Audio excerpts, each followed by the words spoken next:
अस्सलाम वालेकुम friends. Last lecture में हमने यूनियन ऑफ टू एफएस देखा। आज के लेक्चर में हम देखेंगे कि कंकैटिनेशन किस तरह करते हैं टू एफए का। तो चलें स्टार्ट करते हैं। जिस तरह हमने टू एफएस का यूनियन किया था और वहाँ पे R1 प्लस R2 लिखा था, इसी तरह हमारे पास टू एफए हैं R1 एंड R2। जब हम इसको कंकैट करेंगे, मतलब कंकैटिनेशन करेंगे, तो इनको R1 इंटू R2 इस तरह से लिखेंगे। तो चले इसकी एग्जांपल लेके देखते हैं। जिस तरह हमने लास्ट जो एग्जांपल की है, यही दो एफ थे जिसका हमने यूनियन किया था। अब हम इन्हीं दोनों एफ का हम कंकैटिनेशन करेंगे। तो कंकैटिनेशन देख लेते बेसिकली इसमें इसको करते कैसे हैं। यहाँ पर हमारे पास जो FA3 बनेगा, मतलब कंकैटिनेशन, मतलब यहाँ रिजल्टेंट FA जो बनेगा वो होगा R1 इंटू R2। और इनिशियल स्टेट ऑफ FA3 की जो इनिशियल स्टेट होगी वो कौन सी होगी, वो must be corresponding the initial state of FA1, ठीक है। And the final state of FA3 की फाइनल स्टेट कौन सी होगी, वो FA2 की होगी। देखो, जो हमने यूनियन किया था, यूनियन में हमने ये देखा था कि हमने जो FA3 बना है उसकी स्टार्टिंग स्टेट या तो FA1 की हो सकती है या FA2 की हो सकती है, ठीक है। ऐसा ही था कि लेकिन होगी तो स्टार्टिंग स्टेट एक ही, लेकिन यहाँ तो FA1 की हो सकती है, यहाँ FA2 की हो सकती है। और इसी तरह हमने उसकी जो फाइनल स्टेट्स देखी थी, फाइनल स्टेट में हमने ये देखा था कि फाइनल स्टेट यहाँ तो FA1 की होगी या FA2 की होगी, या दोनों की फाइनल स्टेट हो सकती हैं, ठीक है। लेकिन यहाँ पर क्या है, यहाँ पर यह है कि जब हम कंकैटिनेशन करेंगे तो फाइनल स्टेट लाजमी FA2 की होगी। अगर हम इसको समझना चाहें तो इस तरह फ़र्ज़ करें ये FA1 है, ठीक है, ये FA1 है हमारे पास। तो यहाँ पर हमने साथ ही क्या करना है, FA2 स्टार्ट कर देना। अब देखो ये FA2 यहाँ से क्या है, इस साइड से हम स्टार्ट कर रहे हैं। स्टार्टिंग स्टेट कौन सी है, FA1 की। लेकिन ये जो दो लाइन एक दूसरे के ऊपर हैं, तो ये क्या है, ये FA1 की फाइनल, मतलब FA1 की जो फाइनल स्टेट है वही इनिशियल स्टेट है FA2 की। और final state, complete final state कौन सी है, वो सिर्फ और सिर्फ FA2 की है, ठीक है। FA2 पे हम जाके फाइनल स्टेट ड्रा कर रहे हैं। और इससे पहले मतलब कि FA1 की स्टार्टिंग स्टेट होगी और FA2 की फाइनल स्टेट होगी, और ये आपस में कंकैट हुए होंगे, जुड़े हुए होंगे। किस तरह जुड़े होंगे, FA1 की जो फाइनल स्टेट होगी, ठीक है, FA1 की फाइनल स्टेट किसके साथ अटैच होगी, वो FA2 की जो स्टार्टिंग स्टेट है उसके साथ अटैच होगी।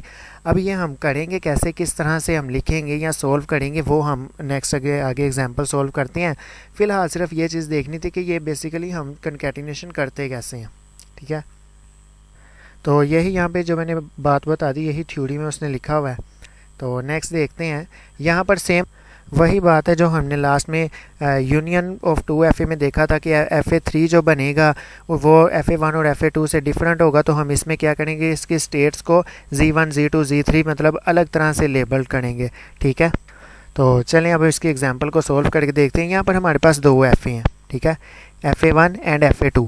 जब हमने यूनियन किया था तो हमने FA1 और FA2 दोनों की फर्स्ट स्टेट या स्टार्टिंग स्टेट ली थी, उसको Z1 का नाम दिया था। लेकिन यहाँ पर हम क्या करेंगे, कंकैटिनेशन ये कहता है कि जो स्टार्टिंग है वो लाजमी तौर पे FA1 की होगी। तो जब FA1 की स्टार्टिंग स्टेट होगी तो इसका मतलब यह है कि हमने सिर्फ एक ही FA1 की स्टार्टिंग स्टेट लेनी है, दूसरे लेने की ज़रूरत नहीं है। तो हमने क्या किया, यहाँ पे X1 ले लिया और उसको क्या नाम दे दिया, Z1, ठीक है। Z1 नाम दे के साथ नेगेटिव का साइन लगा दिया कि ये जो है ये हमारी स्टार्टिंग स्टेट है।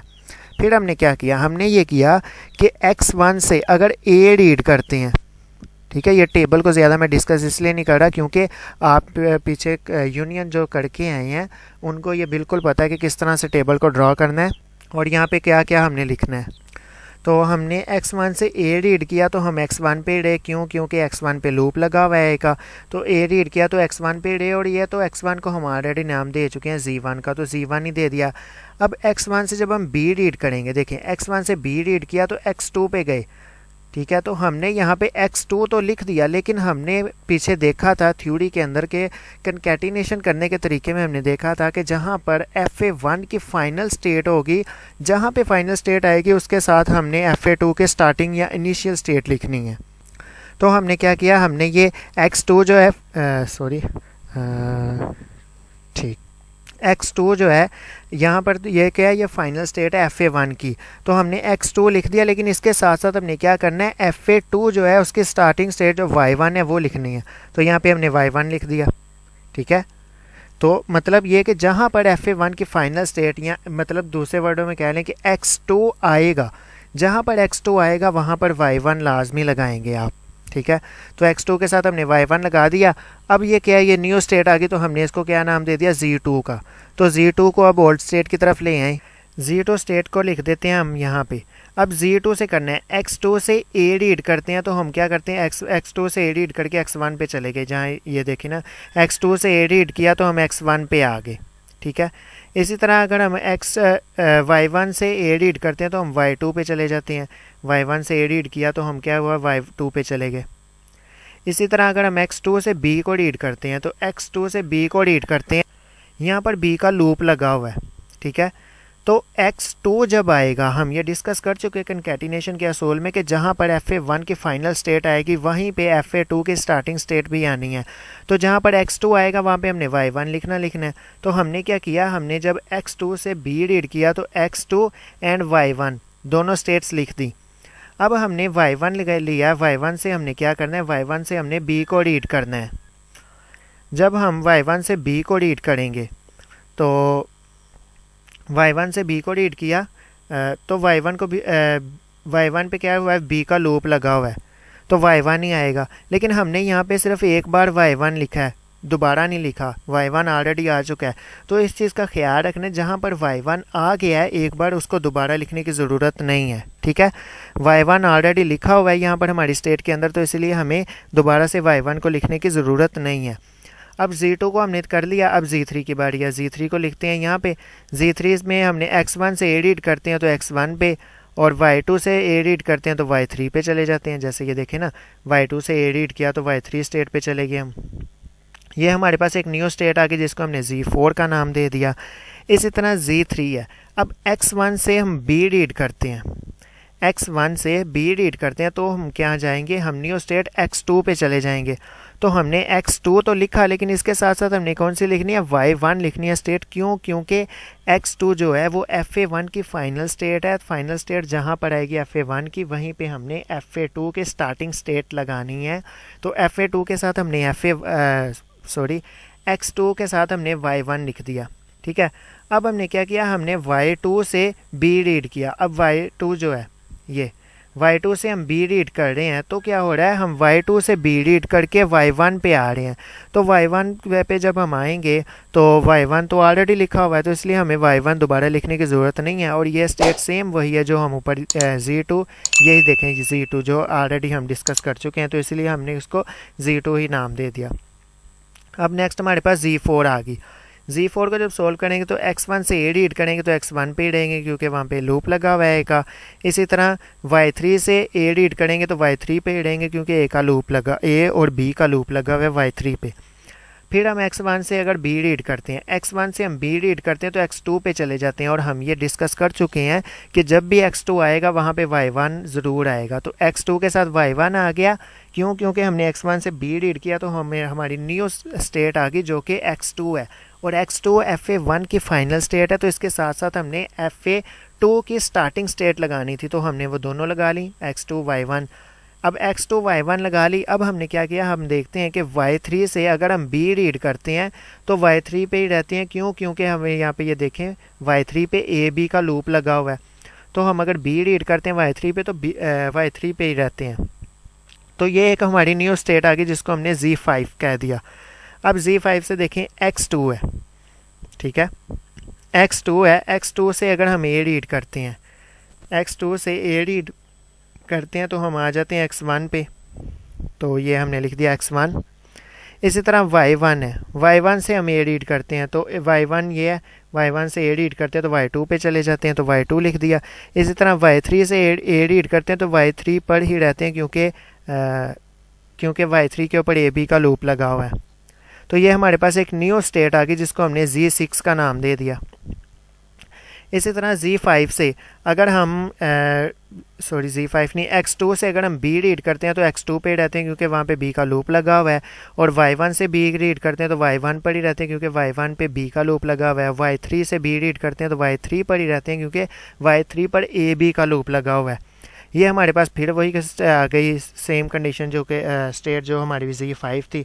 अब Z6 है, Z6 को अगर हम लिखते हैं तो Z6 को लिख के हमने इसी तरह से सॉल्व करना है। ये यहाँ पे स्लाइड में कंप्लीट नहीं आ रहा, मैं ज़रा इसको ये ऐसे शो कर लेते हैं। ठीक है, यहाँ पर हमारे पास देखें Z6 है। Z6 से अगर हम Z6 हमारी X1 Y2 Y3 है। X1 से A रीड करते हैं तो हम X1 पे रहते हैं, ठीक है।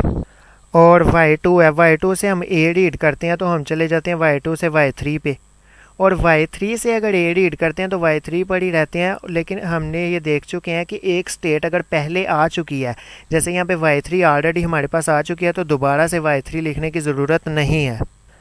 तो हमने क्या किया, हमने उसको Y3 रहने दिया, दो बार Y3 लिखने की ज़रूरत नहीं, लिखेंगे तो गलत हो जाएगा। तो फिर हमने यहाँ पे इस क्योंकि जब वो न्यू एक और स्टेट आ जाएगी तो हम सोचेंगे कि ये एक न्यू स्टेट बन चुकी है तो इसको एक नया नाम दे देते हैं, तो ऐसे हमारा जो रिजल्टेंट FA बनेगा वो ख़राब हो जाएगा।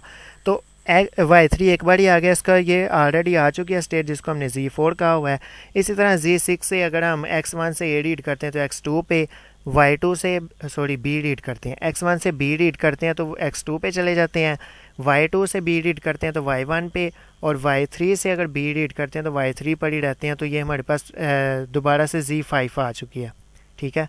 तो ये हमारी स्टेट्स कंप्लीट होगी। टोटल 6 स्टेट हमारी बनी है न्यू, और 6 की 6 हम ओल्ड स्टेट की तरफ रख के और उनको हमने विज़िट कर लिया है। अब हमने क्या करना है, अब हमने ये करना है कि फ़ाइनल स्टेट्स को डिसाइड करना है। फाइनल स्टेट को इस तरह से डिसाइड करेंगे, हमने देखा है कि कंकैटिनेशन में कहते हैं कि जहाँ पर आपका मतलब कि स्टार्टिंग स्टेट FA1 की होगी और एंडिंग स्टेट लाजमी तौर पे FA2 की होगी। तो FA2 में एंडिंग स्टेट कौन सी है, Y3 है। तो इसका मतलब ये है कि जहाँ पर Y3 आएगा उसी को सिर्फ आपने एंडिंग स्टेट बनानी है, जहाँ पर X2 आएगा उसको आपने एंडिंग स्टेट नहीं बनानी। तो अब देखते हैं Y3 कहाँ आता है। Z2 में Y3 है, नहीं है। Z3 में भी Y3 नहीं है। Z4 में Y3 है, तो इसके साथ हमने प्लस का साइन लगा के ये बता दिया कि ये फाइनल स्टेट है। इसी तरह Z5 में भी देखें Y3 है, तो इसको फाइनल स्टेट बना दिया। इसी तरह हमारे पास Z6 में भी Y3 है, तो उसको भी फाइनल स्टेट बना दिया। अब हम क्या करते हैं, अब हम इसको FA ड्रा करते हैं। इसका X1 से A रीड करते हैं तो X1 पे रहते हैं, और X1 से B रीड करते हैं तो X2 पे चले जाते हैं। तो देखें Z1 से हमने A रीड किया तो Z1 पे ही रहे, तो हमने क्या किया, Z1 पे A का लूप लगा दिया। और अगर B रीड करते हैं तो हम क्या करते हैं, हम Z2 पे चले जाते हैं, ठीक है। तो Z1 की स्टेट्स जो हैं वो कंप्लीट होगी। अब Z2 से देखें, Z2 से A रीड करते हैं तो हमारी न्यू स्टेट आती है Z3, और अगर B रीड करते हैं Z2 से तो वो B पे ही रहता है। तो हमने क्या किया, हमने Z2 से B का एक लूप लगा दिया ताकि हम Z2 से B को रीड करें तो Z2 पर ही रहें। और इसी तरह Z2 से अगर हम A रीड करते हैं तो हम क्या करते हैं, Z3 पे चले जाते हैं। तो Z2 की भी दोनों स्टेट हमने लिख दी। Z3 की देखें, Z3 से A रीड करके हम Z4 पे चले जाते हैं, और Z3 से B रीड करते हुए हम Z2 पे चले जाते हैं। तो Z3 से जब B रीड किया हमने तो वापस Z2 पे, ठीक है। और इसी तरह Z3 से अगर हम A रीड करते हैं तो हम Z4 पे चले जाते हैं। अब Z3 भी कंप्लीट हो गई। अब Z4 को देखते हैं, Z4 से A रीड करते हैं तो Z4 पे रहते हैं, तो हमें पता चल गया Z4 पे A का लूप लगा देंगे, और Z4 से B रीड करते हैं तो Z5 पे चले जाएंगे। तो ये देखें, हमने Z4 पे A का लूप लगा दिया, ठीक है। और इसी तरह हमने क्या किया, B को रीड करते हुए हम चले गए Z5 के ऊपर। तो हमारी Z2 की भी दोनों स्टेट्स कंप्लीट हो गई, मतलब A और B दोनों के पॉसिबल एजेस, आउटकम एजेस हमने बना दिए। अब हमारे पास Z5 है, Z5 से अगर A रीड करते हैं तो हम क्या करते हैं, Z6 पे चले जाते हैं, और इसी तरह B रीड करते हैं तो Z5 पे ही रहते हैं। तो B का हमने लूप लगा देना है Z5 पे, और A रीड करते हैं हमने Z6 पे चले जाना है। तो ये देखें, B का हमने लूप लगा दिया, और इसी तरह Z5 से हमने A रीड किया और हम चले गए Z6 के ऊपर। अब Z5 की भी कंप्लीट होगी। अब Z6 में देखें, Z6 में हमने देखा था A रीड करके हम Z4 पे जा रहे हैं और B रीड करके Z5 पे जा रहे हैं। तो Z6 से A रीड किया तो हम चले गए Z4 के ऊपर, और B रीड किया और हम चले गए Z5 के ऊपर Z6 से। ठीक है, अब हमने क्या किया, हमने स्टार्टिंग स्टेट तो हमें पता है Z1 है, और इसी तरह हमें एंडिंग स्टेट भी पता है, मतलब फाइनल स्टेट भी पता है। कौन कौन सी है? Z4, Z5 and Z6। तो हमने क्या किया, Z4, Z5 एंड Z6 इन पे प्लस का साइन लगा दिया कि ये क्या है, ये फाइनल स्टेट्स हैं। तो अब ये क्या है, ये जो हमारा रिजल्टेंट FA बना है ये कंकैटिनेशन है, कंकैटिनेशन ऑफ 2 FA1 और FA2 जो हमने दोनों एग्जांपल्स देखी थी उनका ये कंकैटिनेशन है। यहाँ पर स्टार्टिंग स्टेट जो है वो FA1 की है, और एंडिंग स्टेट जो Z4, Z5 एंड Z6 मतलब एंडिंग स्टेट हमारे पास FA2 की है। तो ये था हमारा कंकैटिनेशन ऑफ 2 FA, जिसको हमने काफ़ी डिटेल में डिस्कस कर लिया। इसके एग्जांपल भी लेकर इसको सोल्व करके और देख लिया किस तरह से हम कंकैटिनेशन करते हैं 2 FAs को।